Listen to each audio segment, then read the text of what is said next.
You know, we discuss a wide range of topics here in Bridge City News, but today we're going to chat about something a little bit different.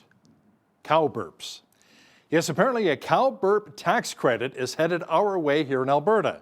Now, to chat about this in more detail is political reporter and Sun columnist Brian Lilley, who joins us once again from the Big Smoke. Now, Brian, apparently this is no joke, and the cow burp tax credit is the brainchild of the Trudeau government, which came up with this idea at COP28 and the climate summit there? Yeah, and I'm sorry, I can't stop laughing about it because it's too funny. A tax credit for cow burps. It's a new line of revenue for farmers and ranchers across the country. If I had said this to you a year or two ago, Hal, you would be like, you're making stuff up. You're making fun of the environmental movement. No, I'm not. This is from a government news release that is titled, let me read it to you, Government of Canada announces new economic incentive to reduce methane emissions from beef cattle. And it is part of Canada's greenhouse gas offset credit system with a new draft protocol on reducing enteric methane emissions from beef cattle. Basically, this is dealing with cow burps from beef cattle and manure and how manure is handled. Look, these are serious things. Farmers are some of the most environmentally friendly people you will ever meet. They're always trying to do things in a way that makes sense for them, for the consumer that's going to buy their products, that doesn't harm the land. But this is a little bit of madness going on here. Part of what they want to do is find ways to reduce methane emissions from cow burps and from manure. Now, there's ways to handle manure and how you spread it and when you spread it to reduce emissions.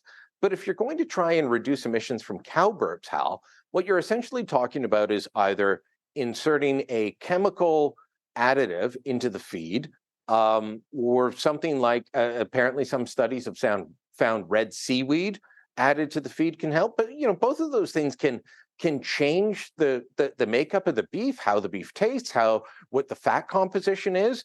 But there's also what if we change the feed process? And here's the thing, for the last several years, you may have noticed there's been a push to say, well, let's eat more grass-fed beef. Let's drink grass-fed milk from cows. And what the government wants to do is go towards more corn silage, and because it produces less methane. But that's also apparently less healthier for you and I as humans. So they want to say, forget about your health. Let's worry about the health of the planet. It's also more expensive. Now, a lot of beef is raised on pasture in the summer and then dry hay in the winter and then finished on corn. But this would be moving the diet more steadily towards corn or other products. And all of that's going to cost more. So in targeting cow burps, the Trudeau government is going to make beef more expensive for you, the consumer. And that's never going to be a good thing. I think of that line from Cousin Eddie in National Lampoon's Vacation. I don't know why they call it Hamburger Helper. It tastes just fine on its own. Well, the joke there is that Cousin Eddie is so poor he can't afford beef, and the Trudeau government wants to make us all Cousin Eddie. And there's a little bit of irony there, the fact that some politicians in Ottawa have a problem with spreading manure. I just think there's a little bit of irony there somewhere. Now, Brian, this is apparently not the only shot the Trudeau Liberals have taken at Alberta and maybe some of our producers in Dubai. Now, the federal government announced methane reductions as part of their emissions cap for the oil and gas sector. Let's talk about what kind of an impact that will not only have on Alberta and our economy, but also on the overall Canadian economy. Well, the Trudeau Liberals say it won't affect output of the oil and gas sector. And, well, anyone affiliated with the oil and gas sector, from the industry to the Alberta government, says, are you off your rocker? Of course, if you go in and you put a hard emissions cap on, you're going to affect output. You're going to affect production. What's interesting is that the Alberta government has actually had methane reduction targets in place for the oil and gas sector for years and has had great success in reducing methane emissions from producing oil and gas. That's not something that the Trudeau government has been involved in, even though they've been in power for 8 years. But both the Notley government, the Kenney government, the Smith government, they've all moved on this. And it's not a bad thing, but they've been able to meet targets. But now the Trudeau guys come in and they announced something that no other government in the world has done: hard cap on emissions of all greenhouse gases from the oil and gas sector, and they try and claim it's not going to affect output. Nobody else believes them except themselves. So, of course, this is going to lead to lower production of oil and gas. This is going to lead to fewer jobs in the oil patch. This is going to lead to fewer economic output for Alberta, but also Canada as a whole. So this is going to be a difficult pill for people to swallow. And, meanwhile, we've got the just transition in place, supposedly, but no just transition jobs ready for people to take on as the Trudeau government tries to get rid of oil and gas jobs. And Brian, a green technology fund in Ottawa has come under fire. It's being described as a slush fund. The CEO has resigned, the board chair has left, 4 HR directors have also left the building. The Tories are the ones calling it a slush fund. How much money are we talking about here? The total fund is about $1 billion, and according to whistleblowers, about $150 million was misappropriated, spent incorrectly, or handed out in grants that shouldn't have happened. This is the fund where the board chair had to resign because she voted for a lot of money to go to her own companies, not one company, but multiple companies that she was involved with. The CEO has left, and as you say, 4 different HR people have left, some of them on stress leave. Whistleblower just testified on Monday saying that the government knew about it, but then, watered down a report. So Francois Philippe Champagne, a minister I've been, very positive about in the Trudeau government, seems to be one of the ones that actually gets the business world and doesn't seem intent on shutting the entire business sector down. He's the one in charge, and according to this whistleblower, we'll have to see how things play out. He knew that there were problems with this. He knew that the board and senior staff would have to be relieved of their duties, and instead, he and his department, his ministerial office, watered down a report and kept things at bay. The whistleblower is calling it a cover-up. All of this going before the parliamentary committee on Monday. This is explosive testimony. It's a story that's kind of been bubbling under the surface, and I think now is going to come quite wide out in the open. And, at a time when people are dealing with affordability issues, to find out that the government's, messing with $150 million supposedly going to insiders, that's not going to sit well. Let's head our way over to the Middle East here now. The war between Israel and Hamas continues in Gaza, Brian. On the 2-month anniversary of the war, Foreign Affairs Minister Melanie Joly denounced the use of rape as a weapon of war. I mean, isn't that just common sense here? It is, and it's something that should have happened a long time ago. Melanie Joly is the government's lead on foreign affairs issues. She should have been denouncing this on October 7th, or at least within days after that. She didn't. She waited until the 2-month mark. She waited until after the United Nations had denounced rape as a weapon of war. We saw the evidence. We saw the proof. It was all available to her, but she wouldn't denounce it. Of course, supporters of Hamas, and I'm not saying supporters of the Palestinian people, supporters of Hamas have tried to downplay this from the beginning. They have tried to say this did not happen. I'm sorry, Hal, but we have seen the proof. It has been provided not only by the Israeli Defense Forces, not only by the Israeli government, but by Hamas themselves, who broadcast an awful lot of what they did and boasted and bragged about it. There were pamphlets and instruction manuals found on some of the bodies of the dead terrorists describing what they were to do, including using sexual assault and rape as a weapon of war. So Melanie Joly should have done this months ago. She didn't do it. Now, on October 17th, when Hamas falsely claimed that Israel had struck a hotel, she put out a post on X, formerly Twitter, denouncing this as a war crime, basically claiming that Israel had committed a war crime.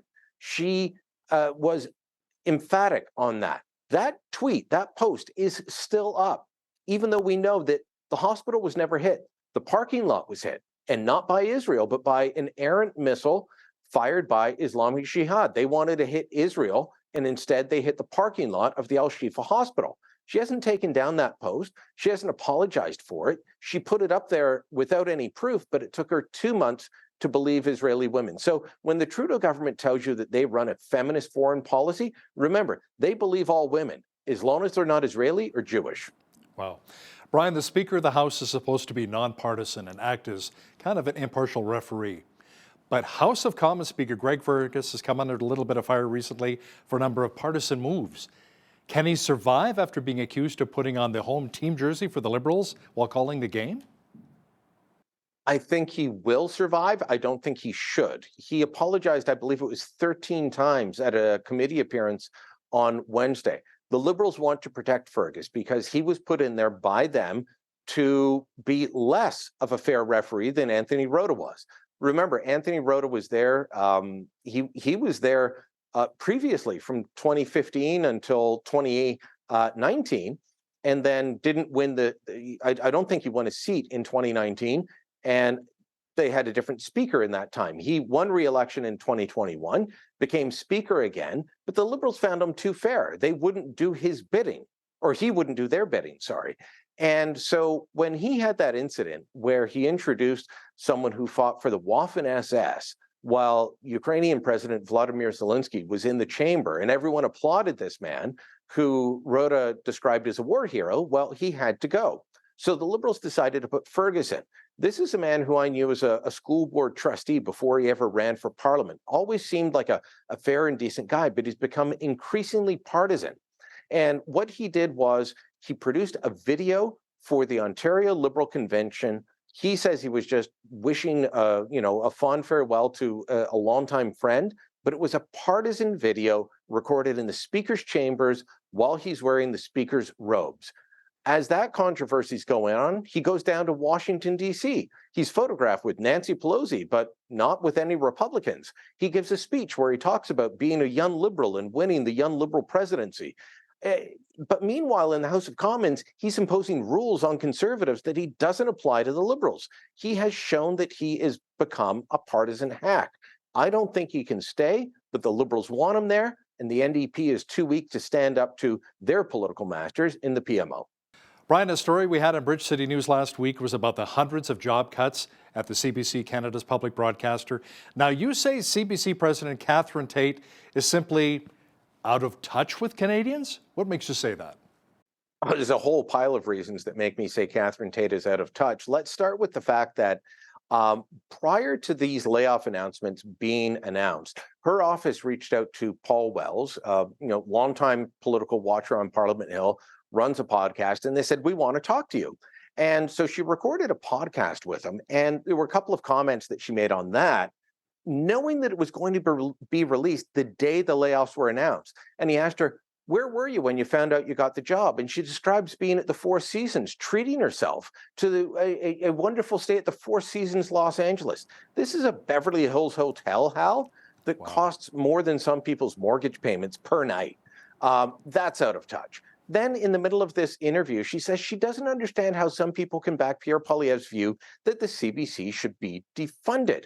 She hasn't looked at the polling. She hasn't looked at the fact that she has alienated, or her organization has alienated, a huge part of the population, and she just doesn't get it. But then in an interview with her own network, she's asked, will the company still be giving out bonuses? Because there were $16 million worth of bonuses paid to senior executives last year. And she was asked, will you pay out those bonuses while you're laying off all these people? And she said, well, we don't know. We haven't talked about that yet.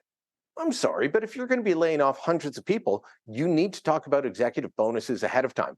Otherwise, you look clueless, you look out of touch, and you're going to get a beating. I don't care which media company or other public company you are, you're going to take a beating in public opinion over that.